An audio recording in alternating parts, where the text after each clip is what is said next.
Oke, assalamualaikum warahmatullahi wabarakatuh. Bismillahirrahmanirrahim. Alhamdulillahirabbil alamin wa bihi nasta'inu ala umuri dunya waddin. Wassalatu wassalamu ala asyrofil anbiya'i wal mursalin sayyidina Muhammadin wa ala alihi washabihi ajmain.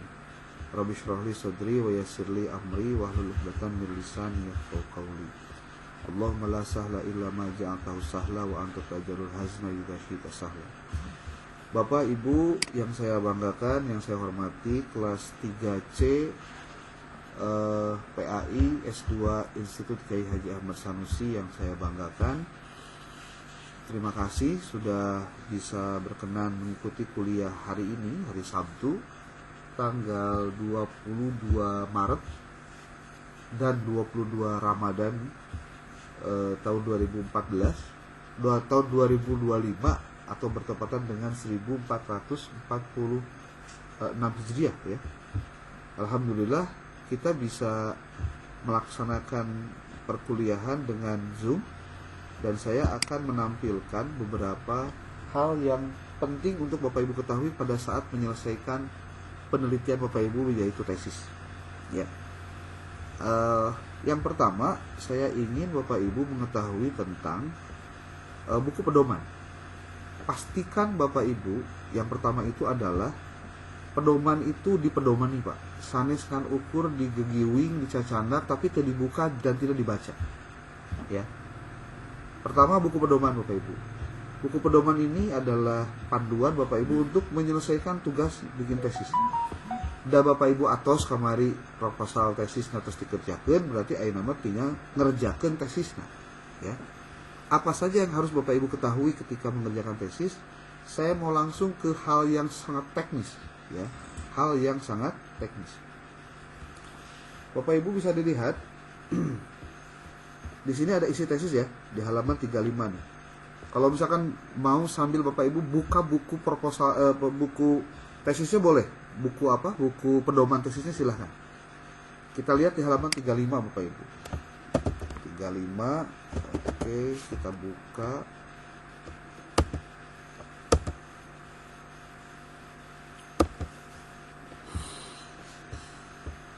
Ini isi tesis dan sistematika tesis. Bab 6, halaman 35. Nih, Bapak Ibu, ya. Oke, saya tidak akan membacakan karena memang bukan kewajiban saya membacakan. Bapak Ibu tinggal baca sendiri saja. Bahwa tesis itu terbagi 3 bagian Bapak Ibu ya. Ada bagian awal, oke. Ada bagian isi, nih Bapak Ibu. Ada bagian ada bagian utama, ada bagian akhir. Nah, itu ya. Apa saja yang harus ada di bagian awal? Pertama halaman sampul, oke. Tidak harus dibahas. Halaman judul ada 2 berarti halaman judulnya, berarti itu masuk di lampiran 1. Ada lampirannya, ada contohnya. Tenang, jangan grogi ya. Kemudian halaman pernyataan keaslian naskah itu ada di lampiran 2 contohnya. Ada materi pakai 10.000 Pak. Kemudian pernyataan bebas plagiasi. Nah, ini yang perlu diketahui. Minimal maksimal 20%. Gak boleh lebih. Nanti kalau Bapak Ibu berbuat curang, nah nanti ketahuan Pak. Biasanya suka ada teknik-teknik curang gitu. Karena kenapa melakukan itu? Karena tidak menggunakan parafrase. Nanti saya akan jelaskan itu. Kemudian yang kelima adalah lembar pengesahan. Bapak Ibu, nanti ada di lampiran 4. Kemudian ada lembar persetujuan pembimbing, lampiran 5. Ada lembar persembahan. Nah, di sini Bapak Ibu, lamun nyen tesis hese ayeuna mah ngadamel lembar pengesahan. Tesis ini diperuntukkan untuk adinda atau sayangku atau siapa gitu. Nyen lah eta lah ya. Kalau misalkan penelitian encan tapi lembar pengesahan beres. Lembar persembahannya. Ya. Kemudian kata pengantar Bapak Ibu. Nih kata pengantar jangan banyak-banyak lah, 2 sampai 3 halaman. Kemudian ada pedoman transliterasi. Nah, ini yang biasanya jadi kendala. Pedoman transliterasinya ada tapi tidak dipakai ketika menulisnya. Nah, itu jadi soal Pak. Makanya pedoman transliterasi ini harus dipakai dalam penulisan naskah. Lalu ada abstrak. Nah, abstrak itu ada 3 Bapak Ibu. Ada abstrak bahasa Indonesia, abstrak bahasa Inggris, bahasa Arab. Ya. Kemudian ini contohnya di lampiran 6. Kemudian ada daftar isi Bapak Ibu. Daftar isi, ada daftar tabel, ada daftar gambar. Bapak Ibu hati-hati dalam penulisan karya ilmiah. Jangan menganggap sepele penulisan tabel dan gambar. Karena tabel dan gambar itu adalah media ataupun juga instrumen yang memudahkan orang membaca hasil penelitian Anda. Makanya harus betul-betul diketahui bagaimana cara penulisannya, ya. Makanya harus berurutan. Nah, berurutannya gimana caranya? Nah, ini ada contohnya di halaman 89. Aduh, siapa ini? Tolong Bapak Ibu. Lalu ada daftar singkatan. Nah, ini juga singkatan nih, hati-hati. Ternyata daftar singkatan pun bukan sesuatu yang receh, Pak, tapi memang harus dikerjakan, ya. Kemudian lampiran 11, lampiran 10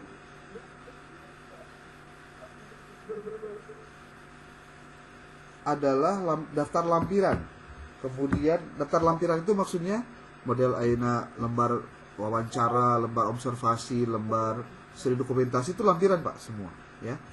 Kemudian ada daftar riwayat hidup. Nah, di dalam riwayat hidup ya CV lah, CV singkat Pak, hanya 1 halaman. Ini siapa ya yang ini Pak? Mohon dibantu diingatkan Pak. Bu Elis. Ya. Kemudian ada bagian utama. Nah, bagian utama itu nanti ada pembahasan Pak, pembahasannya ada. Kemudian ada bagian akhir yang memuat daftar pustaka, lampiran, dan daftar riwayat hidup. Hanya itu aja sih sebenarnya, nggak repot. Sekarang kita lihat sistematikanya Pak. Nah, saya nggak masuk dulu ke sistematika penelitian ya, karena ini berkaitan dengan bagian utama ini adalah bagian dari sistematika penelitian. Nah, saya ingin memberikan ada beberapa koreksi di buku pedoman ini yang nanti akan saya sampaikan kepada Bapak Ibu. Pertama nih, di penelitian Bapak Ibu rata-rata kan penelitiannya kuantitatif dan kualitatif, hanya 2, ya, hanya 2, kuantitatif dan kualitatif. Nah, untuk kualitatif kita bisa masuk ke bagian di bagian belakang ya. Tapi yang kuantitatif Bapak Ibu bisa lihat di sini. Ada bagian di sini Pak, di nomor 1 di sistematika. Penelitian kuantitatif komparatif. Ini isinya meliputi penelitian eksperimen dan metode penelitian ex post facto. Hal-hal yang terkait dengan komparatif, dengan kuantitatif, Bapak Ibu sistematikanya harus melihat ke sini Pak. Ya, oke. Ada bab 1, bab 2, bab 3, bab 4, bab 5. Nah, saya mungkin juga perlu untuk mengetahui, coba Bapak Ibu bisa di grup Anda melis siapa yang kuantitatif, siapa yang kualitatif, biar saya ketahui berapa orang yang kuali, berapa orang yang kuanti, biar nanti bisa ada pergerakan mengetahui tentang jumlah itu. Nah, ini Bapak Ibu. Lalu ada pembahasan. Nah, ketika bicara pembahasan itu maksudnya apa saja yang harus ada di sini nih. Nih, ini sudah dijelaskan. Dina pendahuluan teh kudu aya naon wae, dina identifikasi kudu aya naon wae. Untuk yang kuantitatif ya, kuantitatif. Saya bahas dulu yang kuantitatif. Nih, kajian teori bab 2-nya. Lalu di sini juga ada bab 3-nya. Lalu ada bab 4 di sini, Bapak Ibu. Kemudian ini bab 4, hasil penelitian dan pembahasan. Isinya adalah deskripsi data dengan pengujian persyaratan analisis. Di sini ada pengujian hipotesis dan ada pembahasan hasil penelitian. Nah, itu. Kemudian ada yang bab kelima, kesimpulan, implikasi dan saran. Ya, ada kesimpulan apa, implikasi apa, lalu nah ini sarannya harusnya ada nih. Yang kelima saran di sini nih. Nah, untuk yang kuantitatif asosiatif, nah, nanti pasti ada pertanyaan, Pak, naon bedana kuantitatif asosiatif dengan kuantitatif komparatif? Itu biasanya pertanyaannya gitu. Sekarang mah bisa riweuh kieu we nama Anda sebutkan judul kuantitatif Anda, nanti saya akan mengatakan ini asosiatif atau bukan asosiatif, gitu ya. Kalau penggunaan sesuatu untuk dilakukan percobaan itu eksperimen, Pak. Kuantitatifnya eksperimental, itu. Tapi kalau hanya untuk menunjukkan pengaruh X1 ke Y, X2 ke Y, itu adalah kuantitatif asosiatif. Nah, kalau yang judulnya rata-rata pengaruh bla bla bla terhadap bla bla bla, iya mana iya tah sistematikana. Sistematikanya bab 1 pendahuluan, bab 2 kajian teori, di sini juga dijelaskan tuh. Kemudian ada bab 3 metodologi penelitian tuh. Kemudian di sini ada bab 4 hasil penelitian dan pembahasan, bab kelima kesimpulan, implikasi dan saran. Sebetulnya yang bakunya bukan kesimpulan tapi simpulan.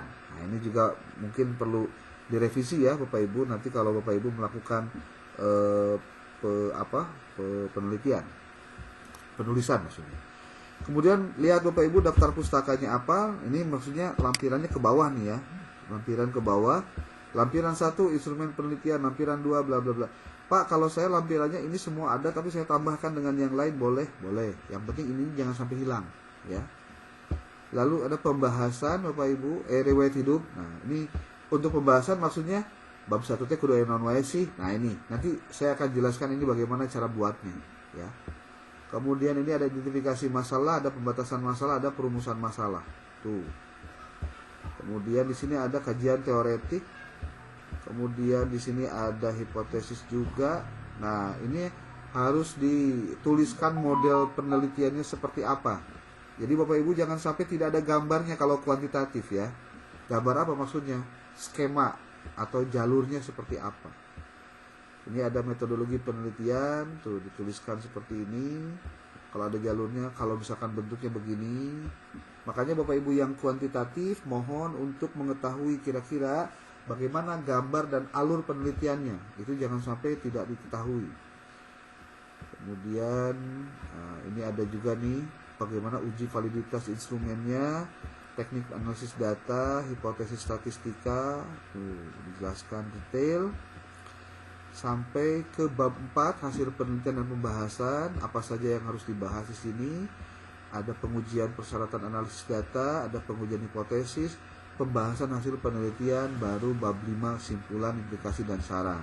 Oh, Bapak Ibu. Nah, jadi ada 2 jenis kuantitatif yang dibahas di dalam buku pedoman ini ya.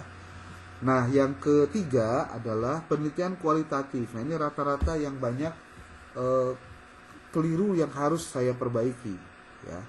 Bapak Ibu, penelitian kualitatif di sini dijelaskan. Penelitian kualitatif meliputi penelitian etnografi, studi kasus, fenomenologis, grounding teori, naratif historis dan analisis isi, serta pendekatan yang terdapat dalam metode penelitian tersebut. Nah, jadi Bapak Ibu, dina tesis Bapak Ibu teh dina pelebah ngajelaskeun bab 3 kudu dibahas. Ada itu penelitian kualitatifnya jenis yang mana? Karena setiap jenis kualitatif berbeda pembahasannya, berbeda dalam membreakdown rumusan masalah, membreakdown temuannya. Itu berbeda-beda Bapak Ibu. Ya, walaupun sama-sama kualitatif. Karena jenis dari kualitatif etnografi itu berbeda dengan studi kasus, berbeda dengan fenomenologis, berbeda dengan grounding teori, berbeda dengan naratif historis. Makanya ulah kieu pas ditanya teh, Anda kualitatif jenis apa? Abdi mah grounding teori we. Ai grounding teori teh naon? Duh kapan da abdi kisan maca. Oh, jadi salah, Pak. Nggak boleh begitu, ya. Oke, untuk kualitatif Bapak Ibu, cara penulisan bab 1-nya seperti ini. Nih urutannya. Oke. Ini bab 2. Oke, ini bab 3. Kemudian ini bab 4. Ini bab 5. Ini bab 6. Nah, di sini disebutkan 6 bab. Pak, boleh gitu 6 bab? Boleh-boleh aja, Pak. Nggak aya buku pedomanan. Tapi kalau misalkan, Pak, saya mah hanya 5 bab saja. Boleh. 5 bab itu berarti hasil penelitian dengan pembahasan disatu babkan. Ari ieu mah, Pak, bab 4 dipisahkan dengan bab 5. Artinya, hasil penelitian dipisahkan dengan pembahasan temuan penelitian. Format ini bisa, kenapa tidak, ya. Kalau misalkan ada cek pembimbing ke saya mah yang 5 bab madhab 5 babnya mah enggak kena naon gitu, ya.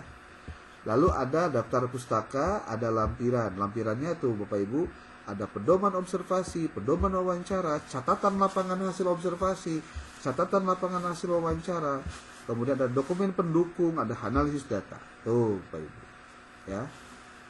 Oke. B sekarang pembahasan. Naon wae nu kudu aya dina bagian latar belakang masalah teh. Nih Bapak Ibu ada penjelasannya. Tuh, ya. Ini apa saja yang ada nanti kita bahas di sini. Lalu ada fokus dan subfokus penelitian. Nih, ada rumusan. Nah, sebetulnya kalau buat saya ini ada kekeliruan dalam penulisan ini nih Bapak Ibu. Coba perhatikan baik-baik. Ini ada inkonsistensi dalam penulisan. Lihat. Di sini kan bab 1 pendahuluan. Ada latar belakang masalah, ada identifikasi masalah, ada pembatasan masalah. Nah, seharusnya identifikasi masalah dengan pembatasan masalah itu tidak ada. Harusnya apa? Ini nih. Pembahasan ini. Ada latar belakang masalah, ada fokus dan subfokus penelitian. Nah, benar mah fokus dan subfokus penelitian. Bukan identifikasi masalah. Gitu. Karena identifikasi masalah dan perumusan masalah mah identifikasi masalah khususnya itu adanya di penelitian kuantitatif. Ya. Nih, tuh kan Bapak Ibu bisa lihat dina kualitatif latar belakang masalah bab 1 pendahuluan nanti, lalu fokus dan subfokus penelitian, lalu ada rumusan masalah, ada kegunaan penelitian tuh. Hanya berapa biji? 1 2 3 4. Lah di dia seberapa genep di dia seberapa tuh sampai ke H8. Nah, nanti pasti ada pertanyaan, di mana meletakkan kerangka pemikiran dan hasil penelitian yang relevan. Nah, itu bisa dimasukkan di bab 2 sebetulnya. Nanti saya akan berikan penjelasannya kepada Bapak Ibu berdasarkan ini ya, revisi ini. Ya. Tuh lihat bab 2-nya tuh. Deskripsi konseptual fokus, di sini hasil penelitiannya relevan tuh. Ya.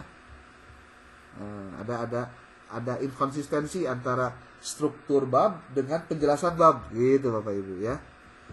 Kemudian di sini ada bab 3, ada tujuan penelitian. Nah, tujuan penelitian. Nah, tujuan itu disimpan di bab 3-nya atau di bab 1 contohnya. Nah, tujuan penelitian. Bolehkah? Boleh, Pak. Saya pernah menemukan dulu ketika saya kuliah S2 di UNJ. Di UNJ itu tujuan penelitian dituliskannya di bab 3, Pak. Dituliskan di bab 3. Itu dari mulai skripsi, tesis, disertasi sama, Pak. Itu, ya. Jadi kalau misalkan Bapak Ibu lihat di sini, nah cenah dia metodologi penelitian ayat di bab 3-nya. Nah, itu jangan aneh Bapak Ibu ya. Bisa. Dan saya bisa membuktikan ada buku yang membahas khusus tentang itu.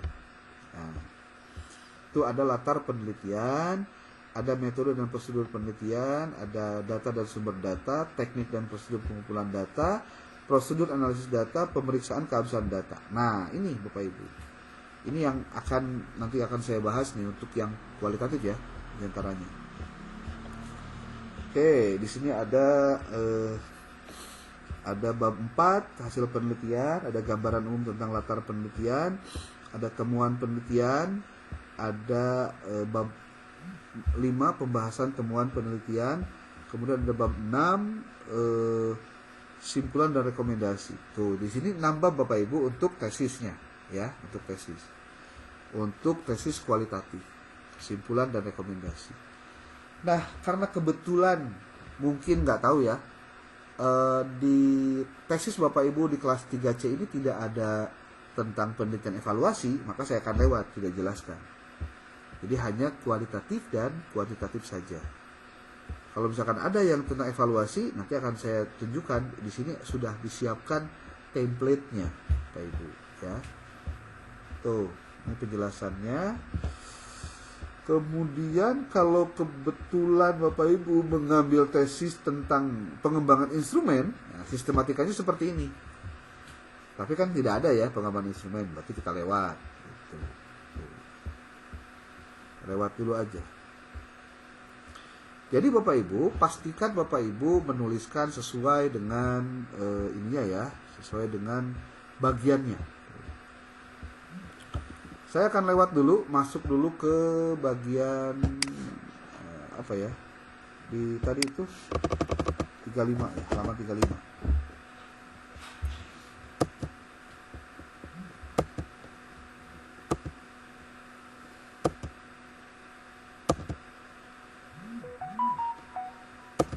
Oke. Masuk ke sini Bapak Ibu, halaman 35. Saya akan coba membuat lebih mudah.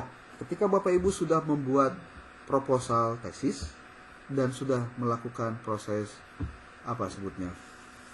Revisi terhadap tesisnya, saya mau bahas dulu yang ini. Karena kebanyakan rata-rata tesisnya di pembahasan tentang kualitatif asosiatif, maka saya akan gunakan itu. Bapak Ibu bisa lihat ini.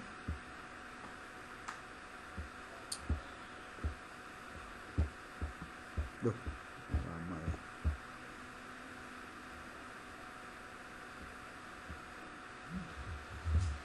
Nih, Bapak Ibu, penelitian kuantitatif asosiatif. Coba saya mau tanya dulu kepada Bapak Ibu, siapa yang kuantitatif, yang pengaruh pengaruh X pada Y? Punya siapa? Saya Pak. Oke. Pak Akmal. Coba tulis di grup lah, di grup. Biar yang kuantitatif ya.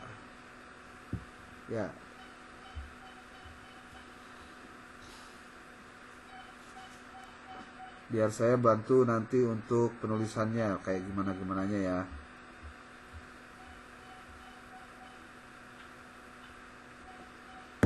Sudah ada yang di grup nulis judulnya yang betul ya, jangan sampai keliru.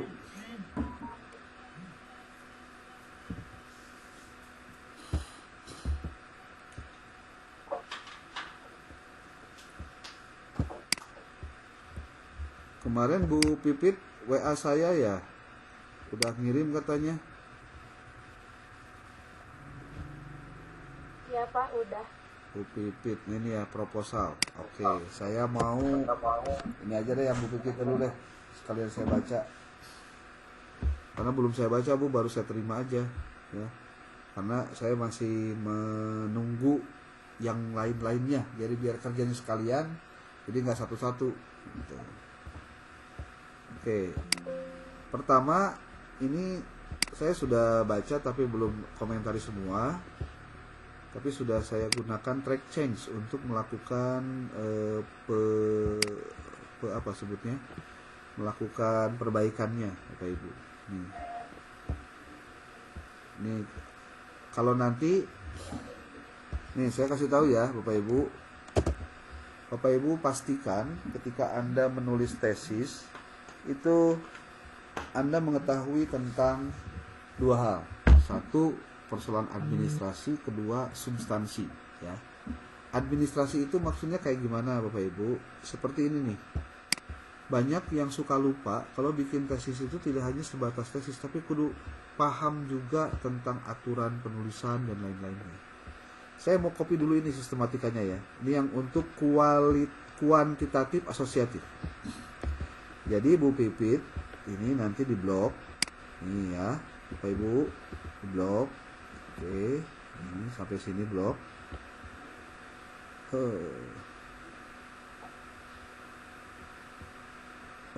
Apa nih? Kenapa? Kemudian di copy, Ctrl C. Kemudian masukkan ke dokumen Word yang kosong ini, Bapak Ibu. Nah, kan begini ya. Kemudian copy lagi. Di sini ada instrumen, kisi-kisi instrumen. Oke, saya lewat dulu aja yang bagian itu nih. Kita lanjutkan ke sini.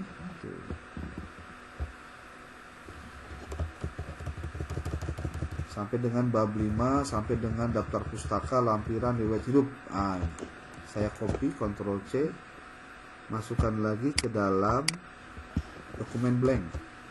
C. Kisi-kisi instrumen. Siapa yang bocor tuh? Tuh, Bapak Ibu. Nah, Pak Akmal, mungkin Pak Akmal. Bapak Ibu, Ya, sebelum kita masuk ke penulisan bagaimana yang rapihnya, perlu kita lakukan dulu setting terhadap ini Pak. Setting terhadap layoutnya. Layoutnya itu apa? Pertama page setup-nya. Page setup-nya itu adalah pertama huruf ukuran kertasnya adalah A4 sorry, A4 ini A4 ya. Kemudian marginnya atas 4, kalau tidak salah atasnya 4, left kirinya juga 4. Kemudian untuk bottomnya 3, kemudian rightnya 3. Jadi, kalau sudah berarti Bapak Ibu ininya whole, kemudian ininya oke. Nah ini Ibu ya. Nah Bapak Ibu, biasanya kan kita masuk bikin tesis teh safile satu bab ya. Satu file, bab 1, file yang berbeda, bab 2, file ketiga, bab 3 gitu ya. Nah, nanti mah jangan Pak, satu file cukup untuk semuanya. Bagaimana cara bikinnya? Bapak Ibu perhatikan baik-baik. Pertama Bapak Ibu harus setting dulu ini nih. Ini outline ini harus setting Pak. Gimana caranya? Bapak Ibu kalau misalkan di Word, di situ di home ya, di home itu nanti ada styles. Ini nih styles. Ini akan kita jadikan sebagai pedoman kita melakukan navigasi sebutnya. Saya akan coba lihat di stylesnya di sini. Di sini ada heading 1, ini heading 2, kemudian dan seterusnya. Saya mau pakai heading ini sebagai alat untuk mendeteksi, memudahkan Bapak Ibu melakukan navigasi. Apa navigasi itu? Navigasi itu kayak kita kemana-kemana tuh gampang Bu, tek gitu ya.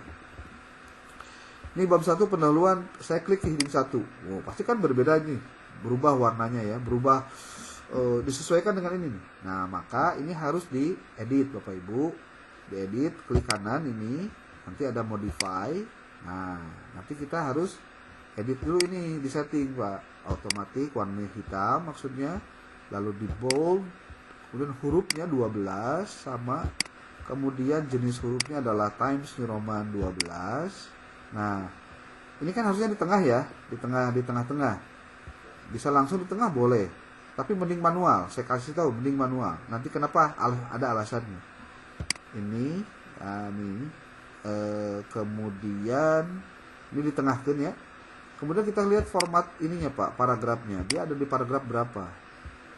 Tuh. Kita nolkan dulu Pak, karena kita belum lihat nih ini sebenarnya seberapa paragraf sih kabehna. Nah, nanti ya. Kita satukan dulu paragrafnya Pak. Oke, sip. Nah, tuh. Kalau disimpan di tengah jadi ke tengah Pak. Nah, karena tadi saya bilang jangan ke tengah, di kiri saja, maka kita alihkan juga di kiri. Nah, klik lagi di kiri, nanti pindah lagi ke kiri Pak. Tuh. Nah, Bapak Ibu lihat di sebelah kiri nih, di sebelah kiri ada navigation. Itu ada bab 1 pendahuluan, ya.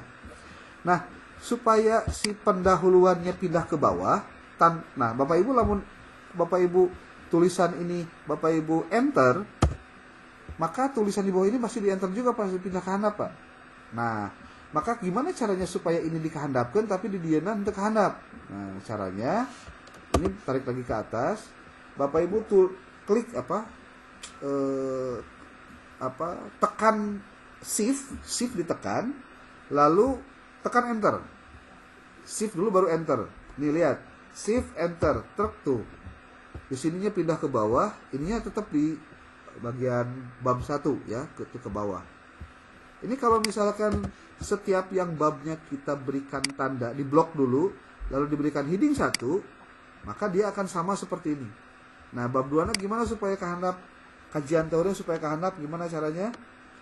Tekan shift, lalu tekan enter. Oh. Ya. Bukan dia teh teknis tapi namun teu bisa mah riweuh itu. Nulis teh, ya, nulis. Kita lihat bab 3 Pak, Bu. Kita ke bawahin dulu bab 3, heading 1. Tuh, metodologi penelitian. Tuh, dikehandapkeun we. Nah, ini Bapak Ibu, kalau ketika kita tahu ini, itu akan dengan mudah nanti lamun ayeuna halaman hiji aya 30 halaman, bab 1 ada 30 halaman, bab 2 ada 50 halaman. Kan kalau misalkan kita mau pindah-pindah halaman dalam satu file ini kan di scrollnya riweuh, Pak. Tapi kalau pakai ini gampang. Ya. Pakai ini nih, pakai navigation pane. Oke, ini bab 4 Bapak Ibu. Nah, ke bawahin dulu. Lalu klik heading 1, ya, dia akan menyesuaikan. Klik ke bawah ini. Nah, kemudian masuk bab 5. Ini juga sama heading 1. Kemudian supaya kesimpulan, implikasi dan sarannya ke bawah, shift klik enter. Oke. Kemudian di sini juga sama, daftar pustaka ditulis juga, daftar pustaka diberikan tanda heading 1. Oke. Kemudian lampiran juga dituliskan heading 1. Oke. Oh, Bapak Ibu. Nah, iya teh Bapak Ibu, bab yang ada. Nanti kita akan bikin breakdown dari per bab ini menjadi ini Pak, menjadi bagian-bagian lagi. Nah, lihat Bapak Ibu. Nih, latar belakang masalah. Nah, saya sarankan ya, ini A-nya dihapus dulu Pak, B-nya dihapus dulu. Karena kalau tidak nanti jadi otomatis. Ini pengalaman saya, kalau diotomatiskan, nanti ABC yang ada di bab berikutnya juga akan ngikutin ke sini Pak. Gitu. Nah, maka lanjutkan jadi heading 2. Karena ini kan heading 2 itu jadi subbab Pak ya, subbab. Oke, cari heading 2 di sini. Oke. Ketika heading 2, warnanya jadi beda, jenisnya jadi beda. Paragrafnya jadi beda. Nah, ini di modify, klik kanan di heading 2-nya, modify. Lalu Bapak Ibu ini pastikan jadi otomatis, jadi warna hitam, di bold juga, ukurannya 12, kemudian jenis hurufnya Times New Roman. Nah, ini. Kemudian dipastikan kita jangan dulu mengklik berapa spasinya. Sama saja sekarang di angka 0 dinolin dulu Bu. Nanti kalau mau diotomatiskan gampang. Yang penting dibuat dulu formatnya. Nah, nih. Oke. Kemudian klik oke. Tuh, jadi berubah. Ya. Ini Bapak Ibu tinggal Bapak Ibu kasih halaman kasih A, B, C-nya. Ini kasih A. Tuh, pasti ngeser kan? Nah, supaya nanti ngeser lagi ke kiri, supaya A-nya lurus dengan pendahuluan, gimana caranya? Urang mah kan biasanya dikiekeun nya Pak Bu, di naon sebentar teh, di blok, terus ini dipindahkeun nya set itu tah. Terus kadang-kadang liwat gitu tah tuh. Jadi we muka nu kararieun mah. Tuh. Terus ini dipindahkeun di hiji set ka dieu. Oh. Karena heading 2, klik lagi heading 2. Terus B, pasti ngeser deui, terus kurang digeser deui kita. Kan kita kebiasaan gitu ya. Oke, nanti mah jangan lagi begini Bapak Ibu. Kalau sudah tahu kuliah dengan saya, ini harus di bold aja, di bold satu-satu boleh, di semuanya juga boleh. Ini tinggal heading 2. Nah, lalu pasti dia C. Manual ya Bapak Ibu, jangan di sekaliguskan. Nah, gimana caranya supaya C-nya ngeser berurutan dengan B, Bapak Ibu? Tekan Shift Control, kemudian M, Mama, M. Tuh. Control Shift M disebutnya ya. Ini D, pindah Control Shift M, tuh Pak. E, titik, yang geser Control Shift M. M. Lalu ini F, Ctrl Shift M. Ini G, ngeser lagi Ctrl Shift M. Jadi tekudu pakai ini gitu. H, I, A, B, C, F, G, H. Oke. Tuh, beres. Bapak Ibu bisa lihat tuh di pinggirnya. Nah, nanti kalau ini jadi halaman-halaman, nah jadi repot. Jadi yang harus dilakukan pertama Bapak Ibu naon? Bikin outline ini, Pak. Emeh teu lieur masalahna. Nah, sekarang kita masuk bab 2 Pak. Ini kan A-nya adalah bagian dari ini ya. Dihapus dulu Pak ininya, A, B, C ininya. Lalu di sini heading 2 klik. Nah, tuh otomatis heading 2. Kemudian A, titik. Nah, oke, sudah. Terus B, B-nya ini kan. Nah, Pak itu yang nomor hijinya kumaha? Nanti akan saya sampaikan. Orang bereskenan iya Pak. B, tuh titik. Kemudian ini C, titik. Ini bisa dihidingkan Pak. Tuh, hiding. Bapak Ibu bisa lihat A, B, C, A, B, C. Ah, no iya kumaha tuh Pak. Nah, sama ini dia. Kita hapus angka satunya. Jadi hiding 3 Pak. Nah, kan beda jadi Pak. Nah, ini kudu gimana tah? Dimodifikasi Pak. Ininya ganti warnanya jadi otomatis, boldnya diganti jadi bold kiri tetap. Lalu di sini hurufnya 12, lalu jenis hurufnya adalah Times New Roman. Nah, biasanya di sini juga sama untuk paragrafnya kita ubah-ubah dulu. Jangan langsung diklik OK. Nah, kemudian klik OK. Tuh. Ini kan ada angka satunya tadi. Nah, itu Pak. Gimana caranya supaya ini bergerak ke sini secara otomatis? Gampang sebetulnya. Bisa dihiding di sini, hiding 3-nya. Kemudian di format Bapak Ibu, nanti ada numbering. Bukan numbering. Di paragraf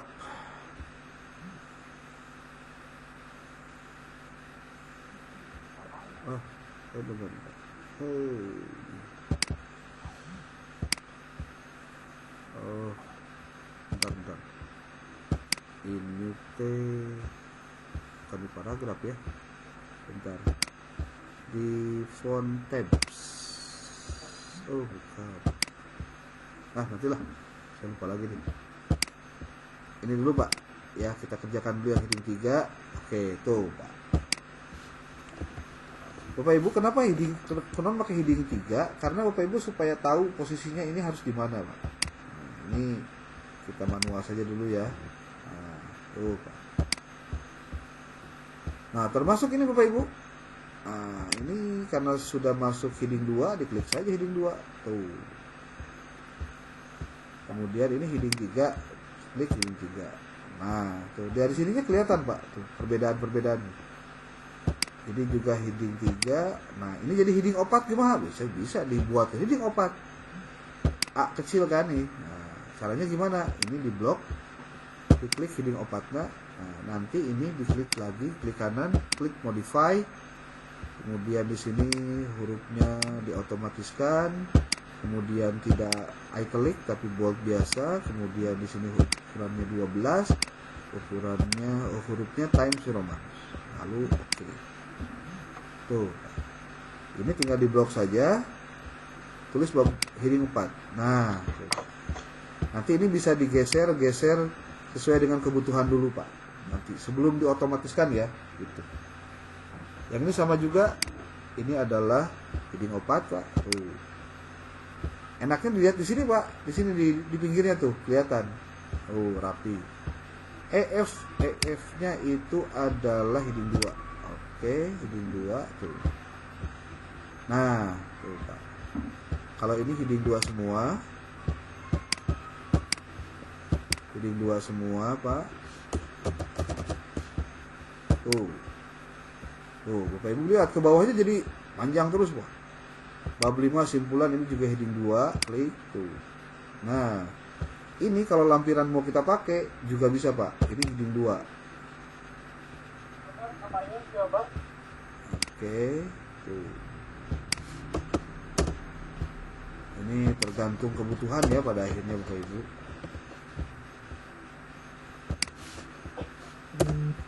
Nanti kita akan perhatikan gimana caranya supaya rapi, Pak.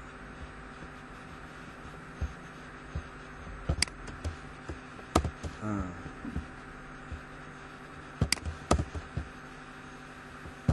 Tuh. Itulah. Pokoknya ini udah ketahuan, Pak, caranya pakai gitu. Nih. Ya, saya garisin dulu ini. Ini sebetulnya tidak perlu dipanjangkan ke ya ini. Oke. Tuh, Bapak Ibu, ini lamun orang dikecilan tuh, ya tuh. Nah, ini kan tidak enaknya kenapa? Karena harusnya tiap bab itu adalah tiap section, Pak. Kalau di Nawun itu ada section istilahnya. Gimana caranya supaya bisa pindahkan ini? Caranya gini, Pak. Insert. Nanti Bapak Ibu ada page break. Nah, kalau page break nanti si bab 2 ini bakal pindah otomatis ke bawah, Pak. Ke halaman baru yang nanti dia akan tetap di atas walaupun tulisannya ke bawahnya panjang di bab satunya ini.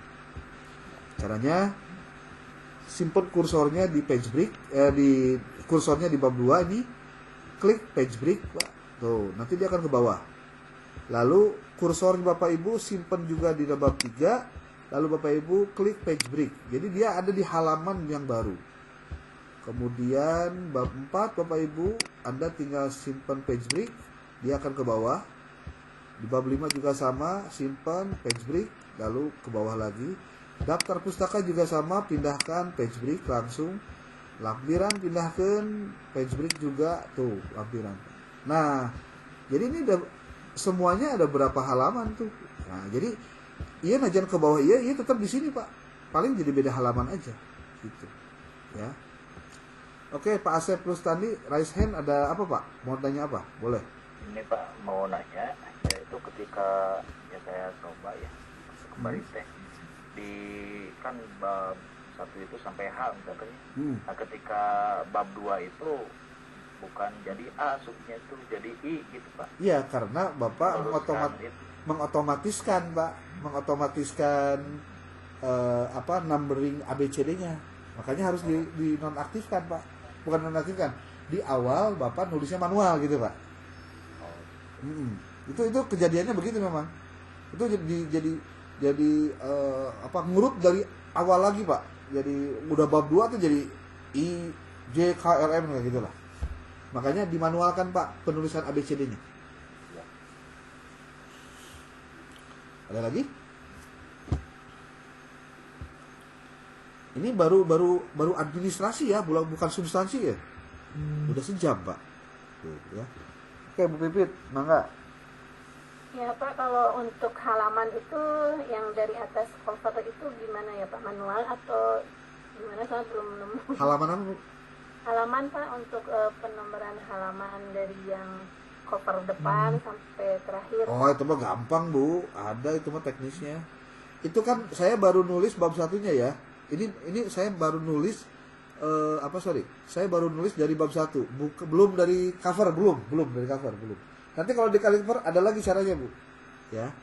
Ada lagi caranya. Sebab semuanya harus dalam satu file, Pak. Jadi dari mulai cover, lembar pengesahan, lembar tanda tangan, daftar isi, daftar pustaka komonya di bawah. Daftar tabel, itu semuanya di satu halaman, Pak. Jangan di satu file. Jangan di beda-beda file. Gitu. Terkecuali nanti adalah lampiran, Pak, model aina daftar SPSS-nya, hasil Excel-nya dan lain itu terpisah boleh. Ya. Tapi kalau untuk pengerjaan yang lainnya itu mulai dari cover sampai daftar isi sampai bab 1, bab 2, bab 3, bab 4, bab 5, daftar pustaka itu harus di dalam satu file itu, Pak.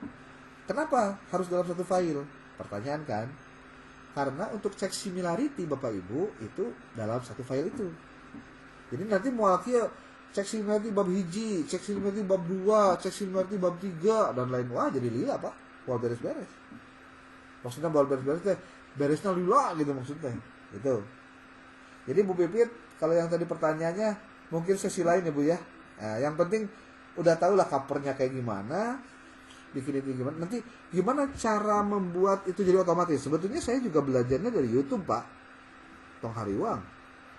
Mungkin Bapak Ibu taruh nonton YouTube kala itu sih. Nah, itu ya.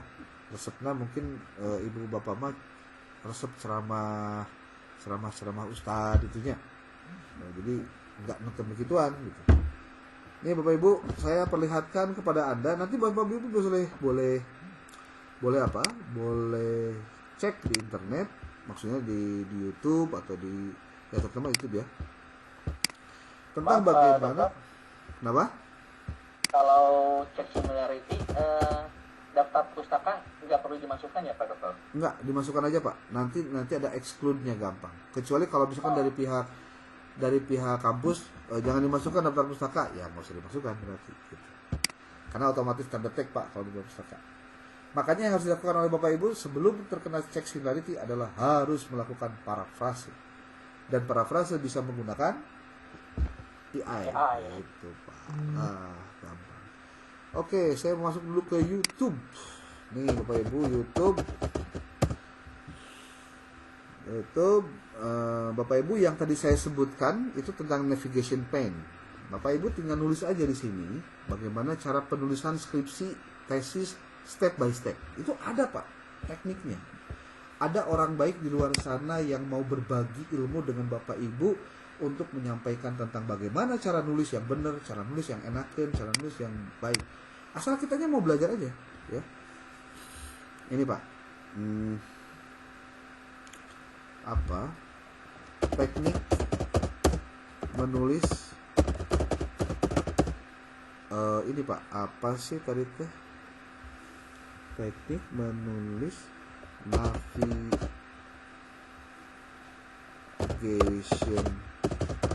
pen di Word. Bapak Ibu, yang tadi ada kode-kode TA-nya. Nah, ini Pak. Kumaha caranya memunculkan navigation pen. Sok Bapak Ibu catatlah, ditulis, bisin ke lupa. Apa yang saya sampaikan barusan lupa, mending Bapak Ibu tulis nih alamatnya. Tuh. Ada tutorialnya Bu, ya. Nih, cara membuat navigation pen di Microsoft Word. Tuh. Cara membuat navigasi. Ini dalam rangka memudahkan tadi punya. Nah, sekarang tadi Bu Pipit pertanyaan Nana. Teknik menulis halaman, cover, dan isi skripsi. Kalau saya pakai skripsi aja biar banyak Pak. Kalau tesis jarang-jarang. Nih Bapak Ibu, cara mudah membuat nomor halaman di Microsoft Word tutorial. Tuh Bapak Ibu tinggal lihat. Nomor halaman beda posisi. Cara membuat nomor halaman skripsi beda posisi di Microsoft Word. Ya, pertanyaan Bu Pipit, Bu Abi dijawabnya pakai link web YouTube. Nah, gitu ya. Tuh, hayang ieu belah dia bisaeun Pak, tenang tuh. Moal itu bisa. Bapak Ibu bisa hoyong rada lengkap. Di sini ada cara setting format penulisan skripsi semuanya otomatis di Word. Tuh. Sarua sebenarnya dibahas dia teh ngan abi mah aya nu dibahas lengkap, ada yang tidak dibahas tuh. Ngan batur menyin konten tuh. Tinggali Pak. Ya. Pokoknya tulis we tutorial. Nah, gitu ya. Jadi mau dijelaskan semua lah. Oke, cukup itu ya. Bu Pipit bisa dipahami ya? Pak, ya Pak. Apalagi? Kasih. Ya, nah ini Bapak Ibu. Tinggal saya ingin Bapak Ibu aware dengan isi dari setiap bagian-bagian ini Pak. Ini kalau saya otomatiskan bagaimana kejadiannya. Tuh. Tapi tidak Pak, kejadian kan di atasnya juga otomatis dari atas ini aja. Nih Bapak Ibu, latar belakang masalah ini kan kuantitatif apa sih? Kuantitatif asosiatif ya. Sekarang saya mau masuk ke yang kualitatif nih. Buat yang kualitatif, nah, saya akan pisahkan ininya ya. Masih tetap di sini kita. Masih tetap di sini tuh. Recording in progress. Waduh, ini baru siapa nih ngerekam nih? Saya Pak. Emang udah ini? Udah apa? Udah bisa ngerekam? Bisa ya? Tadi sama host diizinkan. Saya lupa nggak ngerekam dari awal. Ya nggak apa-apa, emang ini hostnya juga telat ini. Telat yang hostnya nih. Oke, saya mau masuk dulu ke bagian ini. Ke bagian tadi itu yang apa? Ya Allah. Tadi kan kuantitatif asosiatif nih ya. Yang kedua saya akan bahas tentang yang kualitatif Pak. Yang kualitatif.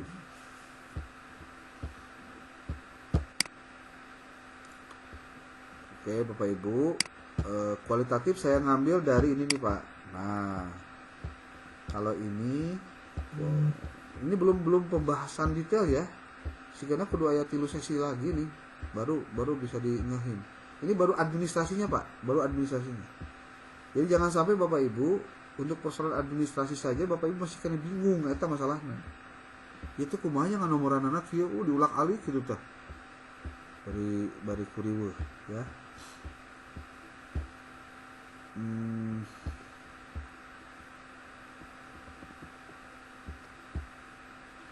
Ini teh halaman berapa ya? Bentar. Nah ini Bapak Ibu. Nih buat yang kualitatif ya. Nih saya mau kopikan ininya nih. Apa sebutnya? Bagaimana caranya Pak? Prosedurnya. Oke, nih Bapak Ibu masukkan ke sini. Nah.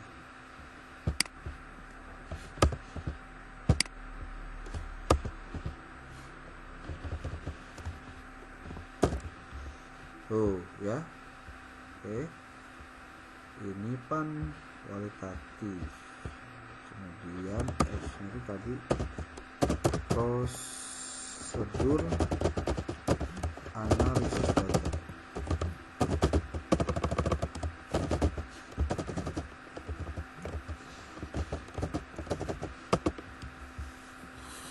Analisis data. Kemudian ini pemeriksaan keabsahan data. Nah ini Bapak Ibu untuk yang kualitatif mohon betul-betul diperhatikan banget struktur ini Pak, karena ini ada di buku pedomannya ya.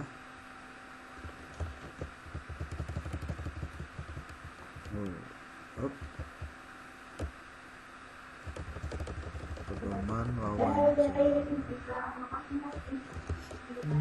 Kopikan ini. Aduh bocor siapa tuh?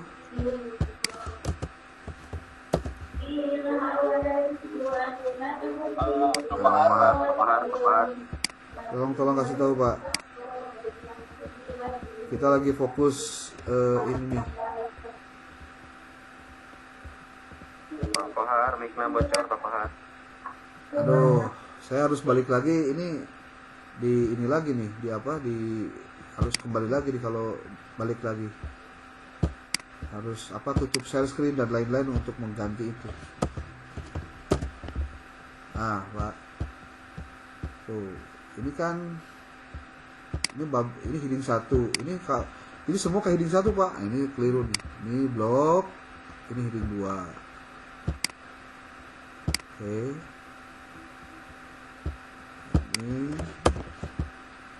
Ini tuh tadi tuh apa teh? Kualitatif.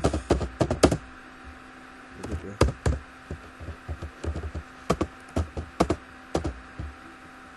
Oh iya.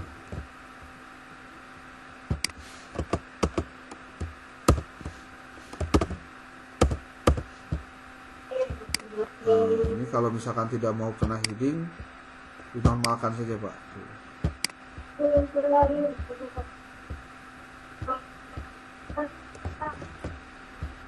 Nih, Ibu, kualitatif ya.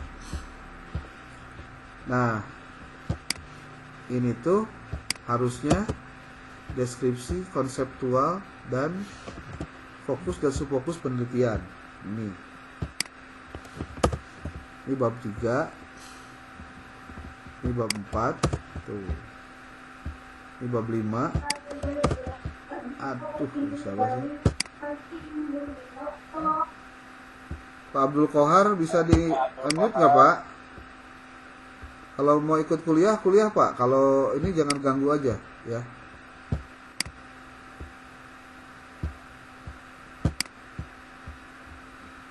Tuh, jadi keganggu saya Pak ini kalau ada yang begitu tuh sangat terganggu ya. Karena memecah konsentrasi akhirnya. Tuh, susah nih saya untuk share screen nih.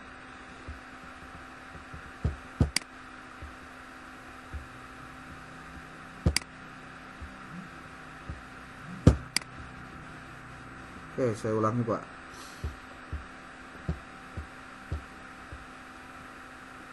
Aduh, mana tuh?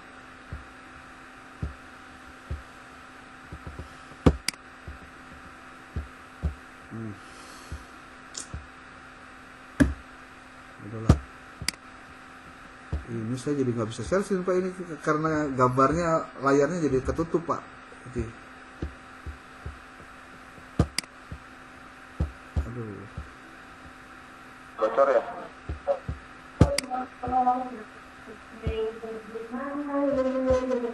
Ini gimana sih? Pak Abdul Bahar. Ini Pak Abdul Bahar. Pak Bahar eta mikna Pak Bahar di Pademan.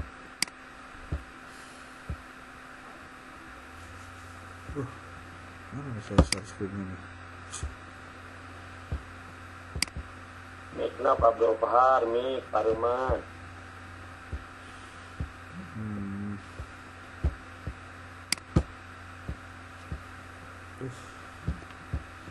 Ini saya jadi nggak bisa share screen Pak. Ini layarnya ketutup. Ini ketutup apa? Ketutup sama dashboard. Karena barusan kan di full kan, jadi saya nggak bisa balik lagi nih. Aduh, gimana ya?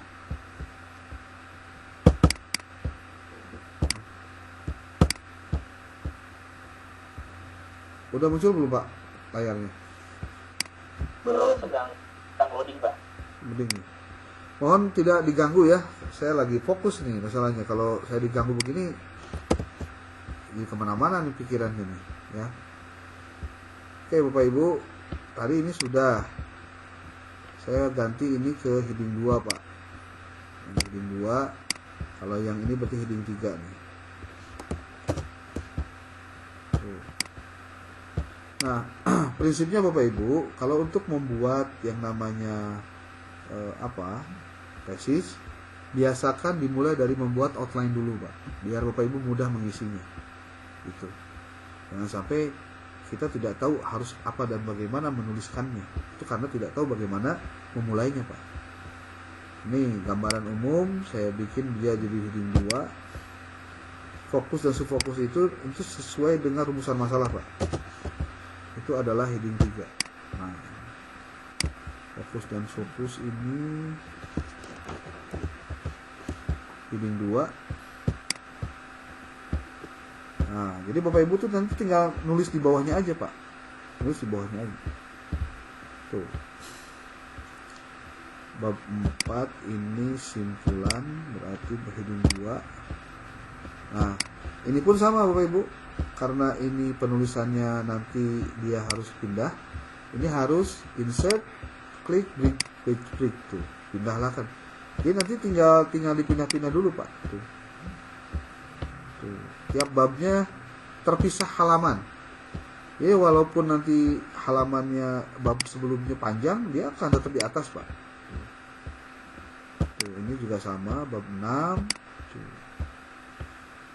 Kemudian di sini lampiran, daftar pustaka dulu dipisahin.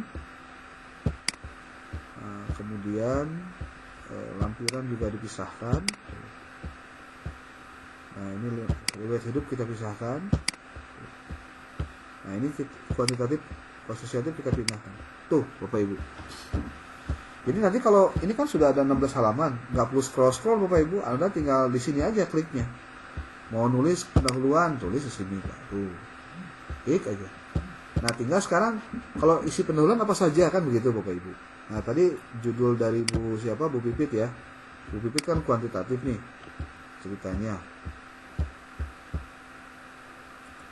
Gimana nih judulnya?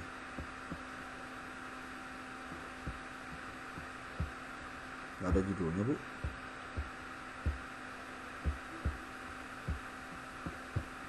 Belum dikoperin Pak. Hah?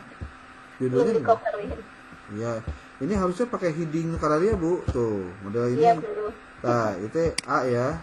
Nah, ini kenapa ada merah-merah begini? Karena saya menggunakan track change Pak. Tuh. Track change itu dalam rangka revisi. Nah, kalau misalkan dimatikan, bisa dimatikan begini. Accept track change and stop tracking. Ini dalam rangka melakukan pemeriksaan secara online Pak. Nah ini harusnya pakai heading 1. Nah itu pasti ini Pak Bu kudu dirarapi deui. Nah, biasakan kalau Anda nulis pun kayak proposal kudu siga kieu Pak. Karena kan ini mah geus beresnya proposalnya tinggal tesisnya berarti. Nah berarti Bapak Ibu bikin tesis pastikan sing rapih bikinnya Pak. Tuh. Ini tuh kan kalau nggak dirapihkan sembarang aja dia Pak tuh. Saya pakai single aja dulu ya. Nah, tuh ini kan Ibu tinggal pakai A saja. Tuh, Bapak Ibu bisa di belakang lihat ini. Di pinggirnya lihat ya. Bu Pipit kelihatan di pinggirnya Bu. Nah, ini identifikasi masalah. Dihapus aja, lalu heading 1 Pak. B. Tuh. Ini kenapa ada beginian? Ini komen Pak. Ini komen. Kalau cara menghilangkan komen gimana? Gampang. Nanti tinggal masuk review. Nanti di sini diklik komennya. Nanti dia akan bisa di delete di sini. Tinggal delete hilang. Nah kalau ini kan Bu Pipit kelihatan ya. Kok ini belah sini gitu. Nggak ke sebelah sini. Nah itu harus diperbaiki Pak. Gitu. Ini baru A, B. Nah, C nya pembatasan masalah.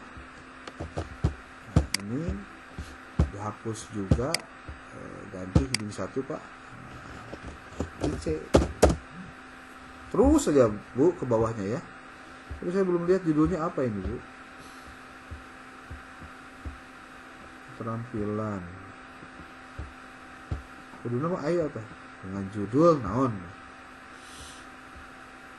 Pengaruh kegiatan ya. Oke. Pengaruh kegiatan ekstrakurikuler keagamaan terhadap sosial emosional dan prestasi akademik siswa di ini ya. Nah, berarti kalau sudah ketemu ini Pak, tulis di bagian yang lain yang nggak kelihatan. Nah, lalu kan Bapak Ibu boleh baca di sininya Pak, di keterangannya nih. Ini mah kualitatif ya, latar belakang masalahnya kualitatif. Saya mau ke kuantitatif dulu Pak. Karena tadi rumus kuantitatif yang didahulukan.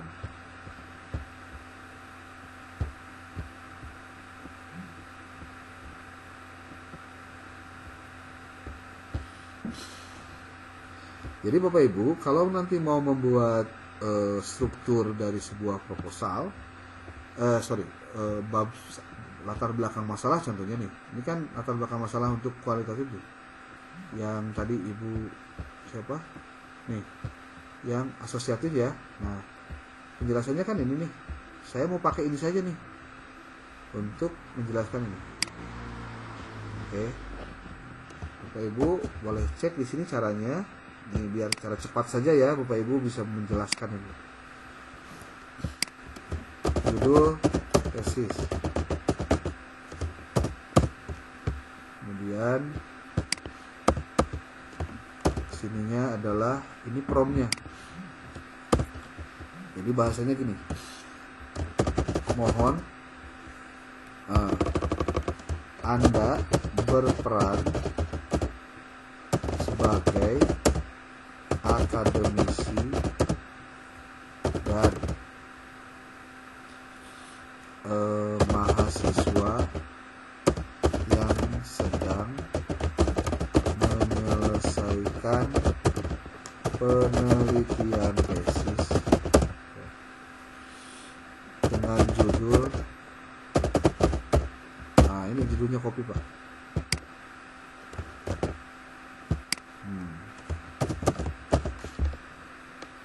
Ditambahin yang penelitian korelasional Pak waktu SUPT judulnya. Emang pakai korelasional? Iya, di dalam kurungnya itu penelitian korelasional di SMA Negeri 1 Lembang. Kalau korelasional ya sama juga Bu, korelasional asosiatif gitu-gitu kene. Gitu Tapi aja. dicantumin di judul kata Bapak kemarin. Ya, cantumkan aja. Ya. Nggak apa-apa. Jadi nanti dituliskan di sini penelitian korelasional tentang pengaruh kegiatan bisa begitu, atau pengaruh kegiatan ekstrakurikuler keagamaan siswa titik di sini penelitian korelasional di ya bisa ya. Nah nanti di sini Bu di bagian sini di sini penelitian kuantitatif jenis korelasional.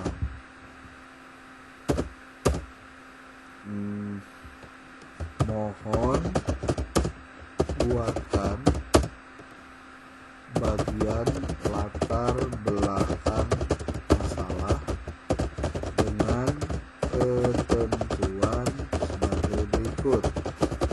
Nah, 1. Jelaskan kesenjangan antara fakta yang data. Nah, enaknya Ibu Pipit punya datanya. Itu sebenarnya mah. Jadi masukin karena iya gitu. Karena from ini. Kan tuh model observasinya ada. Nanya dulu Pak, kalau itu apa kan datanya yang sebelumnya itu yang dari hasil survei itu penurunan kuantitas jumlah yang mengikuti ekstrakurikuler itu nanti promnya dimasukinnya ke yang di sini ini. Jadi supaya rapi, nah, dimasukin ke dia ta. Mana hasil pendahuluan ini ibu mana nih? Ini nih. Ini adalah data. Masukin ini Bu. Nah, kopikan. Ini yang disebut dengan hasil observasinya. Sorry. Mana sih itu? Nah, ini.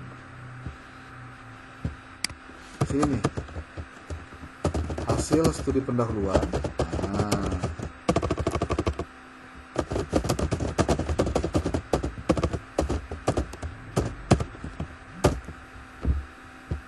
Ini dirapikan dulu lah. Ya.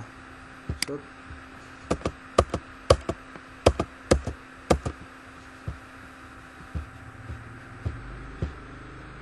Ini dirapihkan dulu Bu.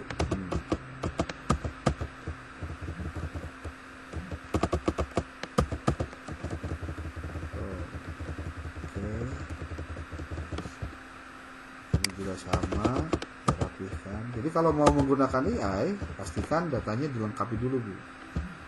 Nah, berdasarkan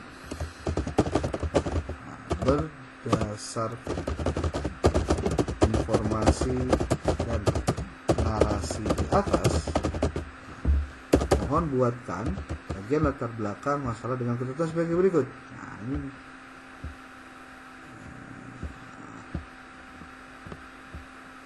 kita coba pakai ini promnya berdasarkan buku pedoman skripsi tesis ya.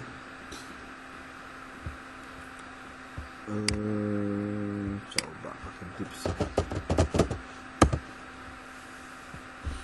Nanti pastikan data itu dilengkapi dulu dengan benar. Sebetulnya struktur cara penulisan ini ada strukturnya, cara latar belakang. Karena kudu ayat-ayat Al-Quran, hadis, penjelasan, dan itu mungkin saja tidak terdeteksi oleh oleh AI. Kecuali kalau Anda mencantumkan kerangkanya, harus bahas apa, tentang apa, non wae, itu bisa begitu, ya.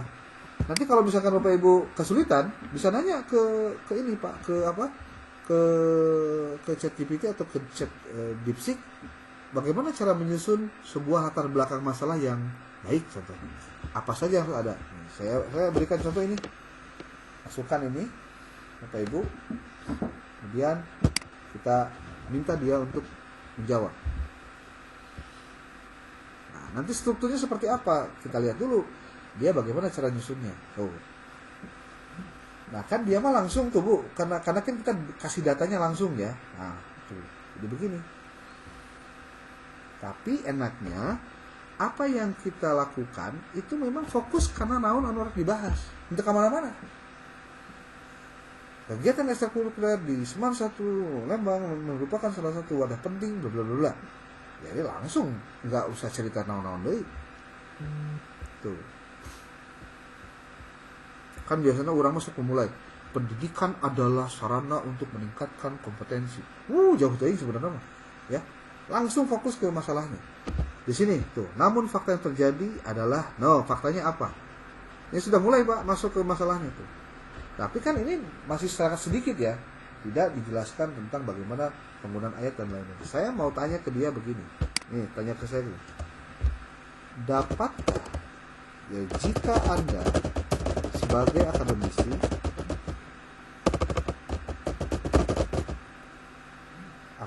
yang berpengalaman membimbing mahasiswa dalam menulis tesis, bagaimana susunan latar belakang masalah yang tertuang di dalam paragraf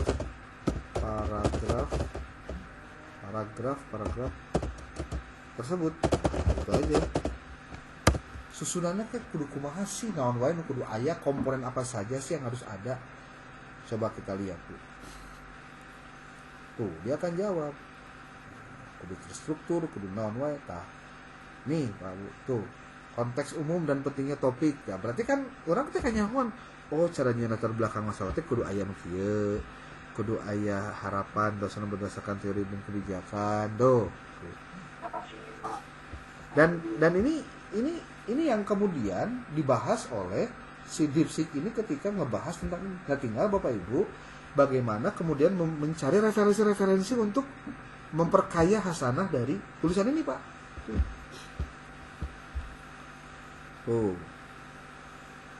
Kayaknya tidak terlalu panjang, cukup bab 5. Nah, nanti kita akan coba lihat. Saya akan memberikan masukan lagi kepada dia. Tuh, catatan tentang struktur, paragraf 1, 2, 3, 4, 5. Cukup 5 paragraf. Sekarang ini. Jika kampus jika lembaga atau institusi kampus punya kebijakan untuk menyisipkan ayat Al-Quran dan hadis dalam penulisan latar belakang masalah, lalu ada faktor atau ada komponen yuridis dan sosiologis, bagaimana penerapannya, apakah bisa?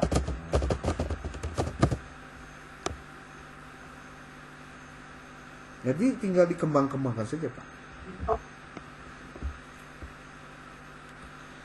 Jika institusi kampus punya kebijakan untuk menyisipkan ayat Al-Quran dan hadis dalam penulisan, gimana? Nah, dia ngasih alternatif. Sangat mungkin dan relevan. Di mana menyisipkan? Nah, kayak struktur dikasih tahu. Nah.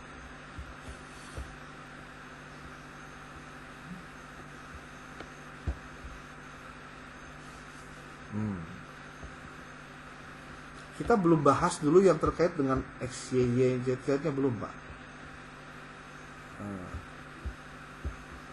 Jadi sebenarnya penulisan struktur ini tergantung dari gaya kita sendiri sebetulnya.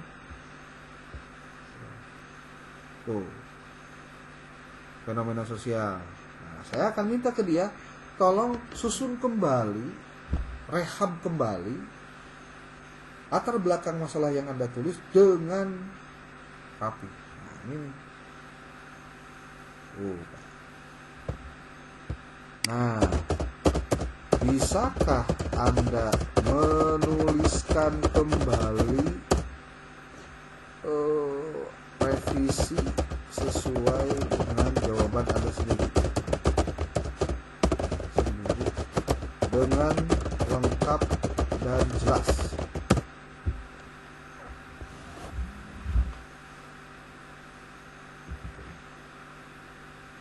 Assalamualaikum. Ya. Siap. Udah beres ya? Oke, siap. Ya, tadi rada telat. Siap. Akhirnya keluar Abdi. Ya, siap. Oke. Oke, Bapak Ibu. Nah, inilah tuh. Paragraf 1 di sini, masuk paragraf 2 di sini, tuh, Pak. Paragraf 3 di situ gitu ya. Oke, sebentar. Nanti ditutup. Ya,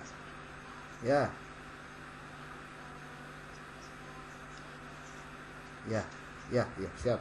Bentar. Ya, terakhir. Ya. Tuh, Bapak Ibu. Ini paragraf 1, 2, 3, 4, 5. Tuh. Tinggal nanti dicarikan apa? Ini ada bab 6-nya. Paragraf 6. Dicarikan referensinya, Pak. Tuh, beres, Pak. Ya. Oke, karena waktu sudah habis dan Pak Rektor sudah ada di tengah-tengah Bapak Ibu, saya cukupkan sekian dulu. Nanti kalau misalkan Bapak Ibu ingin pendalaman materi dan lain-lain, nanti kita bisa ketemu lagi. Silahkan diagendakan saja. Kalau misalkan membutuhkan ya kalau nggak membutuhkan sih nggak apa-apa. Yang penting Bapak Ibu mau belajar untuk sangat dibutuhkan Pak Dokter. Ya, yang penting Bapak Ibu mau praktek ya, praktek. Ya, Oke. Rekamannya ini bisa di-share juga. Ya biasa. Nanti saya rekamannya saya upload nanti ya. Oke. Izin Pak Dokter. Ya. Pak Dokter mau tanya. Hah? Buku panduan yang barusan digunakan itu kalau dilihat dari buku panduan tesis yang dari INHAS, ini nggak lengkap yang dari INHAS ya. Nggak seperti yang itu maksudnya. Oh iya. Tidak ada itu. Betul. Sistematika. Jadi sebenarnya mah gini Pak, itu mah hanya trigger saja. Yang penting strukturnya benar. Itu. Jadi kalau misalkan yang dari buku pedoman seperti itu, nanti Bapak Ibu bisa kembangkan. Yang penting strukturnya jadi benar, Pak. Jadi kalau pakai AI kan jadi benar lah gitu. Strukturnya minimal, kita mikir ting kurang gitu. Ya. Terima kasih, Oke, Pak Dokter. siap. Pak Akmal dan yang lainnya terima kasih. Saya izin pamit. Assalamualaikum warahmatullahi wabarakatuh. Waalaikumsalam.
pajak teh aturan di promo di Bapak Dedi Mulyadi teh kumaha aturanana contohna abdi bieu bade mayar pajak tuh ieu di Samsat daerah Sagaranten ieu teh aku abdi diteruskeun ka kantor Samsat anu abdi teh kedah aya 2.550.000 langkung hari dina aplikasi ieu sabaraha dina aplikasi ieu 870.000 400 perak di Samsat di peta 2.550.000 Samsat mana itu teh? Samsat Sagaranten ieu teh nu mana nu bener teh ieu program Dedi Mulyadi atau Samsat teh nu bener teh kumaha ieu teh nu mana bae teh program teh nu bener program Gubernur Jawa Barat Dedi Mulyadi heeh Dedi Mulyadi nya gratis mana ieu teh ada dibayar ieu aneh urang-urang gratis kudu aya 2.550.000 urusan keuangan dae ka ieu gratiskeun jadi kieu kumaha bae gede teh Dedi Mulyadi teh datangan coba ieu bereskeun teh ieu datangan Pak Gubernur Samsat Sagaranten baru pernah abdi kitu teh ieu teh kamari awal-awalna abdi mah menang beulit di Batur pasar teh dibayar pajak ayeuna ku abdi arek dibayar pajak kok tiba-tiba ieu pajakna 2.500.000 hari dina program gratis pajak kita kumaha ieu aturan teh asa teu paham ya Joglok menjadi Bapak Gubernur punten ieu yang didong kapan tah Samsat Sagaranten ulah TPK salah paham sareng warga ya punten Bapak Gubernur yang didong kapan lah di cross check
Dik, dik, adik.